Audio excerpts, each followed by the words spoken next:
All right, before we do anything, you know Fox is always on the television, so let's turn the sound down. Where's the remote? Where's the remote? Okay, turn this up. We're just going to keep rolling. That's what we do because I got a busy day. I'm off to Thomas Jefferson. I'm going to be at Central Catholic later. That's his alma mater. TJ, this is their school district right here. He's Will Zammerilla. My dentist, his father, that legacy, that family, absolutely love them. But we're going to talk a little pit football quickly, and then we're going to give him an opportunity to do what we do every week on the Coons Market Black and Gold Sunday Show, pick our weekly winners against the spread. Last time I checked, betrivers.net, 10-point favorite Clemson this weekend. Panthers, it's more about their defense, I think, than their offense. Go ahead.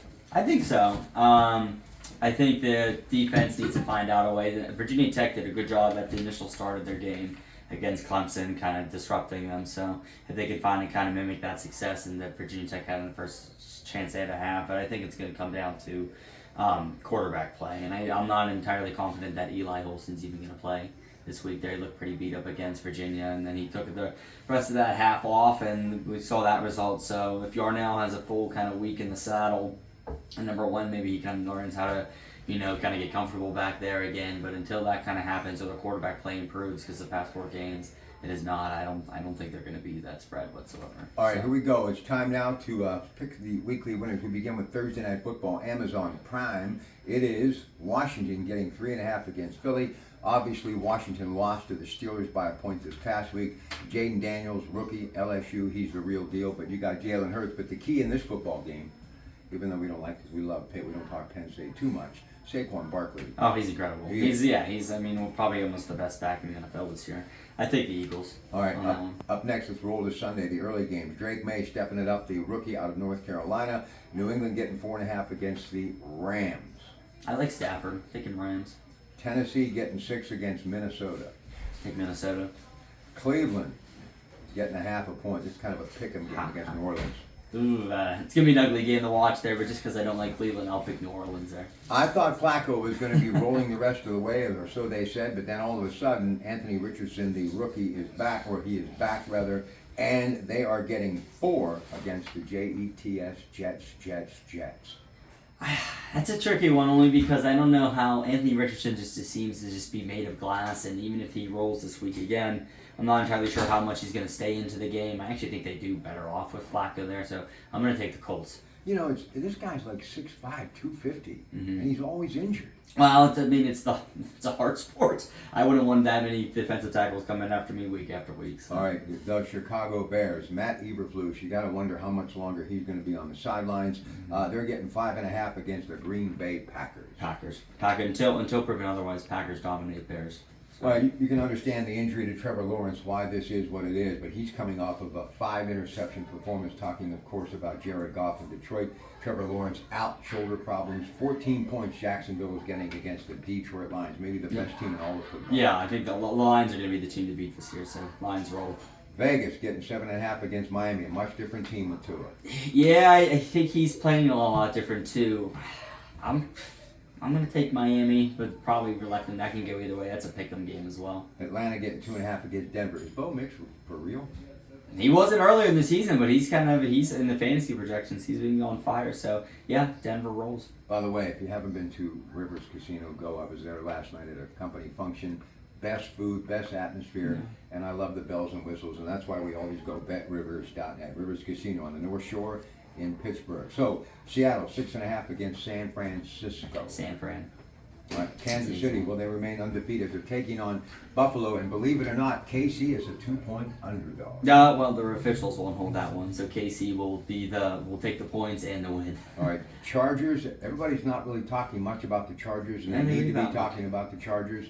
They could be a team to really watch later in this season. They are spotting Cincinnati a 1.5. If you're a Bengals fan, you got to be totally frustrated and disappointed.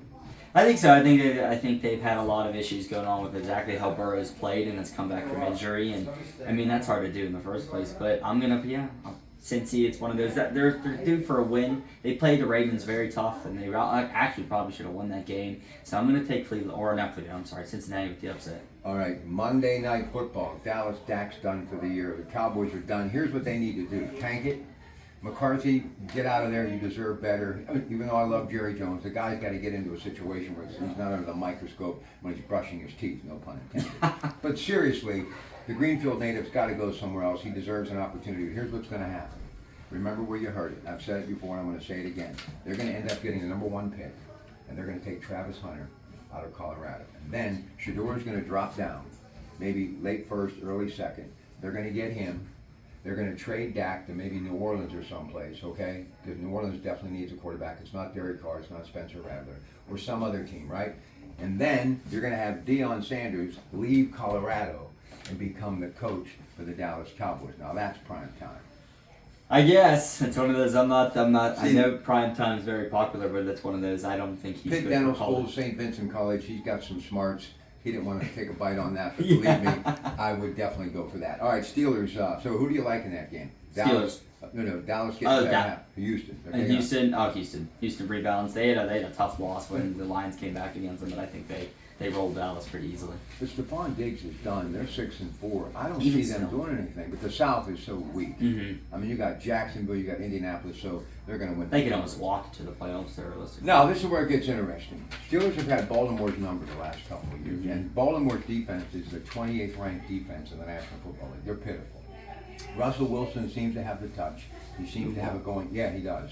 And now he's got Williams, who came over from the Jets, 6'4". He's got Pickens, a 6'4". You got Freiermuth, who's a tight end of exceptional talent. You got an offensive line getting better. Najee's a little banged up, but he's probably going to go. He's been averaging a lot more yardage this year than last. Multiple 100-yard games. Yes. Can the Steelers keep it rolling against who I believe right now the front runner to be the MVP for the third time in his young career out of Louisville, Lamar Jackson? I think so. I think there's a weird thing that whenever the Steelers play Lamar, typically they have a handle on him, not necessarily winning all the time, but at least enough to keep him contained, to keep his numbers at least somewhat pedestrian. So I think the Steelers defense kind of rolls there, and Russell's been, he's just finds a way to turn it on late in games at that point there, and he has such a beautiful touch pass for Pickens and Williams. I think the Steelers pulled a win. All right, cosmetic dentistry, they can handle it. Whatever you need, he'll get it done. And a lot of people who drink coffee through a straw will always say to me, well, I have sensitive teeth. They can help that too. I don't have sensitive teeth, but for some reason, I've been running around so much, it usually ends up all over my shirt. But I was at the Coen Brothers, brand new, down here at 51. Absolutely love the brand. Good coffee. This is a really good cup of coffee. Hey, great cup of coffee. All right, look, Panthers. What about the young man from Penn Hills? They're going to give this. Julian Dyer. Yeah, Duggar. Is he ever? I don't think he's going to see top playing time this year, only because Deuce doesn't like. Why not? I know. Let him get in. I know. See There's what he can nothing do. to lose. Nothing to lose. I know. I mean, because you know what's going to happen. I'm going to actually, Matt Miller, who's the coach of McKeesport, rather. Okay, they've got this Spell kid, Keemon Spell, who's been spellbinding, who's only a sophomore. He's already verbally committed to Penn State.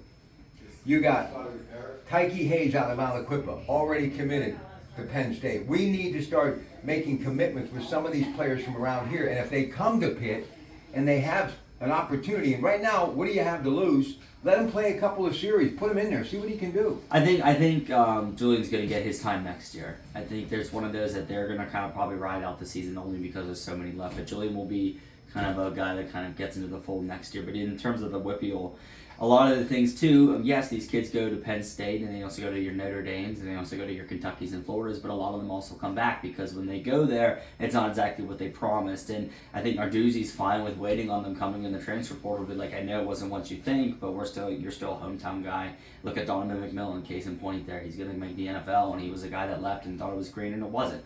So, yes, it's unfortunate to miss on them as high schoolers, but it's one of those that we'll see what they kind of do and once they get out there and if they come back.